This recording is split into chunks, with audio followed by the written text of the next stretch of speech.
നമസ്കാരം ഡാക്കുഷിയുടെ പുതിയ വീഡിയോയിലേക്ക് എല്ലാവർക്കും സ്വാഗതം. നമ്മൾ ഇന്ന് പറയാൻ പോകുന്നത് ബ്ലൂ സ്ക്രീൻ അല്ലെങ്കിൽ ഗ്രീൻ സ്ക്രീനിൻ്റെ അകത്ത് ഇതേപോലെ ട്രാക്കിംഗ് മാർക്കുകൾ ഉണ്ടാവും അല്ലേ, ട്രാക്കർ മാർക്കുകളുണ്ട്. ഇതെങ്ങനെ റിമൂവ് ചെയ്യാൻ നമ്മൾ പലപ്പോഴും ചെയ്തിട്ടുണ്ടാവും അല്ലേ. ഇത് സിമ്പിളായിട്ട് എങ്ങനെ ഡാവിഞ്ചി റിസോൾവ് ഫ്യൂഷൻ ഉപയോഗിച്ചുകൊണ്ട് റിമൂവ് ചെയ്യാമെന്ന് കാണിക്കുന്നത് രണ്ട് രീതിയാണ്. ഒന്ന് സ്റ്റേബിൾ ആയിട്ടുള്ള ഒരു ക്ലിപ്പിൻ്റെ അകത്ത് നിന്ന്, പിന്നെ ഒന്ന് മൂവിംഗ് ഉള്ള ഇതേപോലെ ചെറിയ മൂവ്മെൻറ്റ് വരുന്ന ഒരു ക്ലിപ്പിൻ്റെ അകത്ത് നിന്ന്. അപ്പോൾ ഇതിന് കൂടുതൽ വേറെ അഡ്വാൻസ് മെത്തേഡുകൾ ഉണ്ടാവും, പക്ഷേ ഞാനിവിടെ കാണിക്കുന്ന ഏറ്റവും സിമ്പിൾ ആയിട്ടുള്ള ഒരു മെത്തേഡാണ്. ആദ്യം തന്നെ ഈ സ്റ്റേബിൾ ആയിട്ടുള്ള ക്ലിപ്പ് എങ്ങനെ റിമൂവ് ചെയ്യാൻ നോക്കാം അല്ലേ. ക്ലിപ്പ് ഇവിടേക്ക് ആഡ് ചെയ്തു. നേരെ ഞാൻ ഫ്യൂഷൻ ടാബിൻ്റെ അകത്തേക്ക് പോവാണ്. ഫ്യൂഷൻ്റെ അകത്താണ് ചെയ്യുന്നത്, പക്ഷേ കൺഫ്യൂഷൻ ഒന്നുമില്ല, സിമ്പിളായിട്ട് പറയാം കേട്ടോ. ഫ്യൂഷനിലൊന്ന് ക്ലിക്ക് ചെയ്യാം. അപ്പോൾ നമുക്ക് ഇൻപുട്ടും ഔട്ട്പുട്ടും കിട്ടിയിട്ടുണ്ടാവും. ഇതിൻ്റെ ഇടയിലായിട്ട് മീഡിയ ഇൻ വണ്ണിൽ ക്ലിക്ക് ചെയ്ത ശേഷം ഷിഫ്റ്റ് സ്പേസ് അടിക്കുക, പെയിൻറ്റ് ഒന്ന് സെർച്ച് ചെയ്യുക. അപ്പോൾ നമുക്ക് പെയിൻറ്റ് എന്ന് പറഞ്ഞൊരു നോഡ് കാണാൻ പറ്റും. പെയിൻറ്റ് മാസ്ക് അല്ല കേട്ടോ, അതിൻ്റെ താഴെ പെയിൻറ്റ് എന്ന് പറഞ്ഞ ടൂൾ കാണാൻ പറ്റും. ആ ഒരു നോഡ് ഇവിടേക്ക് ആഡ് ചെയ്യാം. ആ ഒരു നോഡ് നമുക്ക് ഇവിടുന്നും ഡ്രാഗ് ചെയ്ത് ഇവിടേക്ക് ആഡ് ചെയ്യാം കേട്ടോ. ഓക്കെ, ഇനി പെയിൻ്റെ അകത്ത് ക്ലിക്ക് ചെയ്തിട്ട് നേരെ ഇൻസ്പെക്ടറിൻ്റെ അകത്ത് വരും. ഇൻസ്പെക്ടറിൻ്റെ അകത്ത് കൺട്രോളിൻ്റെ അകത്ത് താഴേക്ക് വന്നു കഴിഞ്ഞാൽ കളർ എന്ന് പറഞ്ഞൊരു ഓപ്ഷൻ കാണാൻ പറ്റും. തൊട്ടിപ്പുറമായിട്ട് ക്ലോൺ എന്ന് പറഞ്ഞ ഓപ്ഷൻ കാണാൻ പറ്റും. നമുക്ക് കുറച്ചുകൂടെ ബെറ്റർ ക്ലോണാണ്. ക്ലോൺ എടുത്താൽ വേഗം പരിപാടി. ക്ലോൺ എടുക്കുക. ഇതിന് ശേഷം വേറെ ഇവിടെ ഒന്നും ചെയ്യാനില്ല. നേരെ ബ്രഷിൻ്റെ അകത്ത് വന്നിട്ട് ബ്രഷിൻ്റെ ഈ ഒരു ഹാർഡായിട്ടുള്ള ബ്രഷ് സെലക്ട് ചെയ്യുക. കുറച്ച് മുന്നിലേക്ക് ബ്രഷിൻ്റെ സൈസ് കൂട്ടി വയ്ക്കുക. എന്നിട്ട് നേരെ ഇവിടെ വന്ന ശേഷം ഇവിടെ മൂന്നാമത്തെ ഓപ്ഷൻ ഉണ്ടാവും, സ്റ്റോക്ക് എന്ന് പറഞ്ഞാൽ ഈ സ്റ്റോക്ക് ഒന്ന് ക്ലിക്ക് ചെയ്യാം. എന്നിട്ട് നമ്മുടെ ഈ ഒരു മായ്ക്കേണ്ട സംഭവം ഇതിൻ്റെ അകത്ത് കറക്റ്റ് കൊള്ളുമോ നോക്കുക. കൊള്ളില്ലെങ്കിൽ കുറച്ചും കൂടെ കയറ്റുക. അപ്പോൾ ഞാൻ കറക്റ്റായി വെച്ചല്ലേ, കുറച്ചും കൂടെ ഒന്ന് കയറ്റി വെക്കാം. എന്നിട്ട് എവിടെ നിന്നാണോ ക്ലോൺ ചെയ്തെടുക്കേണ്ടത്, അതായത് ഏത് കളറാണ് എടുക്കേണ്ടത് വെച്ചാൽ അവിടെ കൊണ്ടുവയ്ക്കുക. എനിക്കിപ്പോൾ ഈ ഒരു കളറാണ് കിട്ടേണ്ടതെന്ന് കരുതാം. ഇവിടെ കൊണ്ടുവയ്ക്കുക.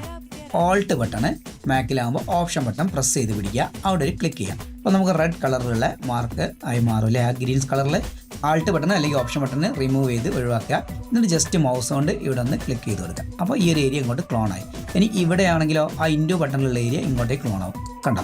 ഇനി വേറൊരു എക്സാമ്പിൾ കാണിച്ചാൽ ഇൻഡു ബട്ടൺ ഇതിൻ്റെ അകത്ത് വെച്ചാൽ ഞാൻ ഇവിടെ ക്ലോൺ ചെയ്യുന്നത് വെച്ചാൽ കണ്ടോ, ഈ സംഭവം ഇവിടേക്ക് ക്ലോൺ ആയി. അപ്പോൾ നമുക്ക് റിമൂവ് ചെയ്യാൻ മാത്രമല്ല വേറെ എന്തെങ്കിലും ക്ലോൺ ചെയ്തെടുക്കണമെങ്കിൽ ഇതേ രീതി ഉപയോഗിക്കാം കേട്ടോ. ഇനി ഒറിജിനലായിട്ടുള്ള ഇവിടെ ആ ഒരു ഫുട്ടേജ് ഞാൻ ക്ലോൺ ചെയ്ത് പച്ചയാക്കി കേട്ടോ. ഇനി ഇപ്പുറത്തുള്ള ഈ ഒറിജിനൽ സ്പേസിൻ്റെ അകത്ത് നിന്ന് ഏത് കളറാണ് പിക്ക് ചെയ്യാൻ നോക്കാം അല്ലേ. കണ്ടോ, ഗ്രീൻ തന്നെ. അപ്പോൾ എങ്ങനെയാണോ മാറ്റം വന്നത് ആ ഒരു മാറ്റത്തിനനുസരിച്ചുള്ള ക്ലോണിംഗ് ആണ് അവിടെ വരുന്നത്. ഇവിടെ നമ്മൾ എന്ത് ചെയ്യും, ഇവിടെ ക്ലോൺ ചെയ്യാനും കിട്ടില്ല അല്ലെ, ഇത് പുറത്തേക്ക് പോയി. അപ്പോൾ നമ്മൾ പുറത്ത് ഇവിടെ എവിടെയെങ്കിലും വീണ്ടും വെച്ചിട്ട് option button Alt button press ചെയ്ത് പിടിക്കുക. അവിടെ ഒന്ന് ക്ലിക്ക് ചെയ്യുക. എന്നിട്ട് ആൾട്ട് ബട്ടൺ ഒഴിവാക്കുക, ഓപ്ഷൻ ബട്ടൺ ഒഴിവാക്കുക. എന്നിട്ട് ഒന്ന് ക്ലോൺ ചെയ്യുക. കണ്ടോ, ക്ലോണായി.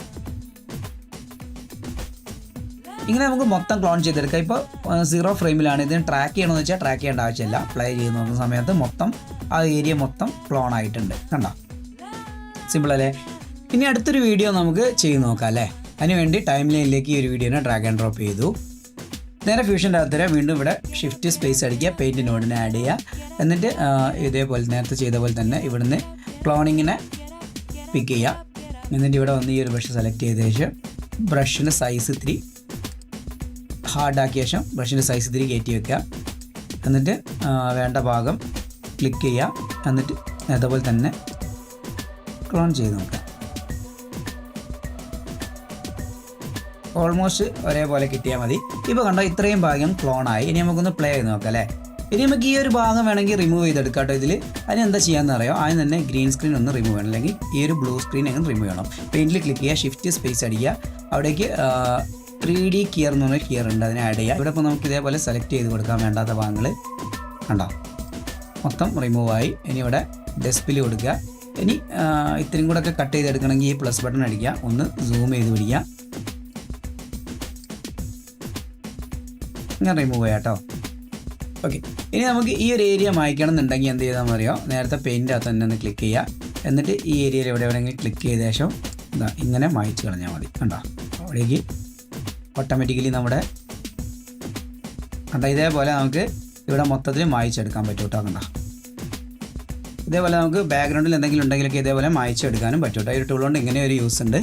ഓക്കെ, ഇനി നമുക്ക് കുറച്ചും കൂടെ അഡ്വാൻസ്ഡ് ആയിട്ട് പെയിൻറ്റ് ഉപയോഗിച്ചിട്ട് അങ്ങനെ മായ്ക്കാൻ നോക്കാം. ഈ ഒരു ക്ലിപ്പാണ് ഞാനിന്ന് സെലക്ട് ചെയ്യുന്നത്. നേരെ ഫ്യൂഷൻ ടാബിൻ്റെ അകത്ത് വരാം. ഇതിൽ നമ്മൾ നേരത്തേതിനേക്കാളും കൂടുതൽ ട്രാക്കിംഗ് ആയിട്ട് വരുന്നുണ്ട്. കണ്ടോ, ഇത്രയും ഏരിയയും കൂടി മൂവിങ് ആയിട്ട് വരുന്നുണ്ട്. നമുക്ക് ട്രാക്ക് ചെയ്യാൻ പറ്റുമെന്ന് നോക്കാം അല്ലേ. ആദ്യം ഞാൻ എന്താ ചെയ്യാൻ പോകുന്നത് അറിയാം, ഈ മീഡിയനെ ഒന്ന് ട്രാക്ക് ചെയ്യാൻ പോകും. ഷിഫ്റ്റ് സ്പേസ് അടിച്ചിട്ട് ട്രാക്കർ എന്ന് പറഞ്ഞ ഓപ്ഷനെ ഇവിടേക്ക് ട്രാക്ക് ചെയ്ത് ആഡ് ചെയ്യാൻ പോവുകയാണ്. അതിൽ ഒരു ട്രാക്കർ ഇതാ ഇവിടെ വന്ന് ഈ ഒരു റെഡിൽ കണക്ട് ചെയ്ത് വെക്കുകയാണ്. ഓക്കെ, അടുത്തൊരു എന്നിട്ട് ട്രാക്കറിൻ്റെ ഇൻസ്പെക്ടറിൽ വന്ന ശേഷം ഇവിടെ ഇൻ്റലി ട്രാക്കർ എന്ന് പറഞ്ഞ ഒരു ട്രാക്കറും കൂടെ ഇവിടേക്ക് ആഡ് ചെയ്യുകയാണ്. എന്നിട്ട് അതിനെ ഈ ഒരു പോയിന്റിലേക്ക് കണക്ട് ചെയ്ത് കൊടുക്കുകയാണ്. അത് ട്രാക്കിംഗ് കിട്ടാൻ വേണ്ടിയിട്ടാണ്. ഓക്കെ, ഇവിടെ അഡാപ്റ്റീവ് മോഡ് ബെസ്റ്റ് മാച്ച് കൊടുക്കുകയാണ്. പിന്നെ ഓക്കെ, ട്രാക്കിംഗ് കൊടുക്കുകയാണേ. ഇപ്പോൾ കറക്റ്റായിട്ട് ട്രാക്ക് ആവുന്നുണ്ട് അല്ലേ? കറക്റ്റായിട്ട് ആ പോയിന്റുകൾ ട്രാക്ക് ആവുന്നുണ്ട്. ഓക്കെ, ഇനി ഞാൻ എന്താ ചെയ്യാൻ പോകുന്നത് അറിയോ? ഇവിടെ ഓപ്പറേഷനിൽ നണ്ണ് മാറ്റിയിട്ട് മാച്ച് മൂവ് എന്നുള്ള ഈ ഒരു ഓപ്ഷൻ കൊടുക്കുകയാണ്. മാച്ച് മൂവ് കൊടുത്തു. ഇനി ഈ ഒരു പച്ച കണക്ടറിലേക്ക് നമ്മൾ എന്ത് കണക്ട് ചെയ്ത് കഴിഞ്ഞാലും അത് ഈ ട്രാക്കർ എങ്ങനെയാണോ പോകുന്നത് അതേപോലെ തന്നെ അതിനെ ഫോളോ ചെയ്യും കേട്ടോ. ഈ ട്രാക്കർ ഇപ്പോൾ ഇങ്ങനെ മൂവ് ചെയ്യുകയാണെങ്കിൽ അതേപോലെ തന്നെ ആ ഒരു സംഭവം അതിനെ ട്രാക്ക് ചെയ്യും. അപ്പോൾ നമുക്ക് ആദ്യം തന്നെ എന്താ വേണ്ടത് അറിയാം? ഇവിടുന്ന് ഒരു പെയിൻറ്റ് നോഡിനെ ജസ്റ്റ് ഡ്രാഗ് ചെയ്ത് ഇവിടെയൊക്കെ അല്ലെങ്കിൽ ഷിഫ്റ്റ് സ്പേസ് അടിച്ച് പെയിൻറ്റ് നിന്ന് ടൈപ്പ് ചെയ്തിട്ട് ഇവിടേക്ക് ആഡ് ചെയ്യാം. ഇനി പെയിൻറ്റ് നോഡിൽ നിന്ന് ഒരു പൈപ്പ് ലൈൻ വലിച്ചിട്ട് നേരെ ഈ ട്രാക്കറിൻ്റെ പച്ച കണക്ടറിലേക്ക് കണക്ട് ചെയ്യുക. ട്രാക്കറിൻ്റെ പച്ച കണക്ടറിലേക്ക് കറക്റ്റായിട്ട് കണക്ട് ചെയ്യുക കേട്ടോ. ഇനി നമുക്ക് പെയിൻറ്റ് ചെയ്യണമെങ്കിൽ ഒരു ബാക്ക്ഗ്രൗണ്ട് ഇവിടെ വേണം. അതിനുവേണ്ടി ഇവിടുന്ന് ഒരു ബാക്ക്ഗ്രൗണ്ട് നോഡിനെ അല്ലെങ്കിൽ ഷിഫ്റ്റ് സ്പേസ് അടിച്ച് ബാക്ക്ഗ്രൗണ്ട് സെർച്ച് ചെയ്തൊരു നോഡിനെ ഇവിടേക്ക് ഡ്രാഗ് ആൻഡ് ഡ്രോപ്പ് ചെയ്യുക. അതിൻ്റെ ഔട്ടിൽ നിന്ന് ഈ പെയിൻറ്റിൻ്റെ മഞ്ഞ കണക്ടറിലേക്ക് കണക്ട് ചെയ്യാം. ഓക്കെ അല്ലേ? എന്നിട്ട് നേരെ വന്നിട്ട് ഇതിൻ്റെ ആൽഫ ചാനൽ കണ്ടോ? ആൽഫ ചാനൽ 0ലേക്ക് വലിച്ചു വെക്കുക. ഓക്കെ, ഇൻസ്പെക്ടറിൻ്റെ അകത്ത് വന്ന ആൽഫ ചാനൽ 0ലേക്ക് വലിച്ചു വെക്കുക. ഇപ്പോൾ ആ ഒരു നോഡിനെ അവിടെ കാണില്ല, പക്ഷേ നോഡ് അവിടെ ഉണ്ടാവും കേട്ടോ. ഇനി നമുക്ക് എന്താ വേണ്ടതെന്ന് അറിയാം? ഈ ഒരു കളർ കിട്ടണം. കളർ കിട്ടാൻ വേണ്ടി പെയിൻറ്റ് തന്നെ ഒന്ന് ക്ലിക്ക് ചെയ്യുക. നേരെ ഇൻസ്പെക്ടറിൽ വന്നിട്ട് പെയിൻറ്റിൻ്റെ അകത്ത് വന്നു കഴിഞ്ഞാൽ താഴെ കളറില്ലേ? കളറിൽ ഇവിടെ കളർ പിക്കർ കണ്ടോ? കളർ പിക്കർ ഒന്ന് ക്ലിക്ക് ചെയ്ത് വലിച്ചുകൊണ്ട് വരിക കേട്ടോ. എന്നിട്ട് നമുക്ക് എവിടെയാണോ വേണ്ടത് ഇവിടുന്നാണ് പിക്ക് ചെയ്യണമെങ്കിൽ ഇവിടെ ഒന്ന് സെലക്ട് ചെയ്ത് കൊടുക്കുക. ആ ഒരു കളർ അപ്പം നമുക്ക് ഇവിടെ കിട്ടും. ഓക്കെ അല്ലേ? ഇനി നമ്മൾ ബ്രഷ് സൈസിൽ വരിക. ബ്രഷിൻ്റെ അകത്ത് സോഫ്റ്റോ ഹാർഡോ ഏതാണെന്ന് വെച്ചാൽ എടുക്കുക. എന്നിട്ട് പാകത്തിന് അതുപോലെ സൈസ് അഡ്ജസ്റ്റ് ചെയ്യുക. എന്നിട്ട് വീണ്ടും ഇവിടെ ഈ മൂന്നാമത്തെ സ്ട്രോക്കിൻ്റെ ഓപ്ഷനിൽ തന്നെ വരിക കേട്ടോ. സ്ട്രോക്കിൻ്റെ ഓപ്ഷനിൽ വരിക. അത് ആ ട്രാക്കിംഗ് കിട്ടാൻ വേണ്ടിയിട്ടാണ് സ്ട്രോക്ക് ഓപ്ഷൻ പറയുന്നത്. ഓക്കെ, ഇവിടെ സെലക്ട് ചെയ്തു, ഇവിടെയും സെലക്ട് ചെയ്തു. ഓക്കെ അല്ലേ? ഇനി ജസ്റ്റ് ഒന്ന് പ്ലേ ചെയ്ത് നോക്കിയേ. കണ്ടോ? ആ കളറും അതിൻ്റെ കൂടെ തന്നെ വരുന്ന ചെറിയ നീല വ്യത്യാസങ്ങളൊന്നും വിഷയമല്ല കേട്ടോ. ഇനി വേണേൽ നമുക്ക് ഇവിടുന്ന് ഇങ്ങോട്ടേക്ക് ട്രാക്കിംഗ് കിട്ടണമെങ്കിൽ ഇവിടുന്ന് ഇങ്ങോട്ട് ഒരു ഇൻ്റലിജൻറ്റ് ട്രാക്കും കൂടെ ഇട്ടിട്ട് ട്രാക്ക് ചെയ്ത് കഴിഞ്ഞാൽ നമുക്ക് ഈ പോയിന്റുകളൊക്കെ ഇതേപോലെ ട്രാക്ക് ചെയ്ത് കൊണ്ടുവരാം കേട്ടോ. ഇപ്പോൾ നിങ്ങൾക്ക് സംശയം ഉണ്ടാവും ഇത് റിമൂവ് ആവുമോ ഇല്ലേ എന്നുള്ളത്. നോക്കിക്കോ, ഈ ഒരു പോയിന്റിൽ വെച്ചിട്ട് കാണിച്ചു തരാം. ട്രാക്കർ കഴിഞ്ഞ ശേഷം ഷിഫ്റ്റ് സ്പേസ് അടിച്ച് അവിടെ ഒരു 3D ഗിയറോ ഏതെങ്കിലും ഗിയർ ആഡ് ചെയ്യാം കേട്ടോ. നമ്മൾ ഡെൽറ്റ ഗിയറിൻ്റെ കാണിച്ചില്ല, ഡെൽറ്റ ഗിയറിൻ്റെ കാണിക്കാം. ഡെൽറ്റ ഗിയർ ആഡ് ചെയ്യാം. എന്നിട്ട് അതിൻ്റെ ഗ്രീന് ഇവിടെ ബ്ലൂ അല്ലേ? ബ്ലൂ ഇത്തിരി മുന്നോട്ടേക്ക് നീക്കി കൊടുക്കുക. കണ്ടോ? മയഞ്ഞു പോയ. ഇനി ബാക്കി ഭാഗങ്ങളൊക്കെ നമ്മൾ മാനുവലി എന്ത് ചെയ്യും? മാസ്ക് ചെയ്തിട്ടാണ് ഇങ്ങോട്ടുള്ള ഏരിയാസൊക്കെ മായ്ച്ച് കളയാം കേട്ടോ.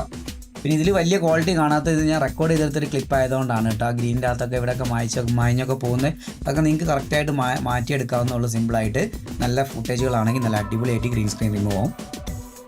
അപ്പോൾ ഇത്രയേ ഉള്ളൂ, വളരെ സിമ്പിളാണ്. ഇതേപോലെ പ്രാക്ടീസ് ചെയ്യുക. ഇതല്ലാതെ വേറെ ഏതെങ്കിലും രീതി ഉണ്ടോ എന്ന് ഞാൻ നോക്കിയിട്ട് പറഞ്ഞുതരാം. യൂട്യൂബിലൊക്കെ ഞാൻ സെർച്ച് ചെയ്ത് നോക്കിയിട്ട് എനിക്ക് വേറൊരു റിസൾട്ടൊന്നും കിട്ടിയില്ല. അതുകൊണ്ടാണ് ഞാൻ ഈ ഒരു മെത്തേഡ് നിങ്ങൾക്ക് കാണിച്ചു തരുന്നത്. അപ്പോൾ നിങ്ങൾക്ക് ഈ വീഡിയോ ഇഷ്ടപ്പെട്ടു ഞാൻ വിചാരിക്കുന്നത്. ഇഷ്ടപ്പെട്ടെങ്കിൽ ലൈക്ക് ചെയ്യുക, ഷെയർ ചെയ്യുക, സബ്സ്ക്രൈബ് ചെയ്യുക. അടുത്തൊരു വീഡിയോയിൽ കാണുന്നവരെ ബൈ.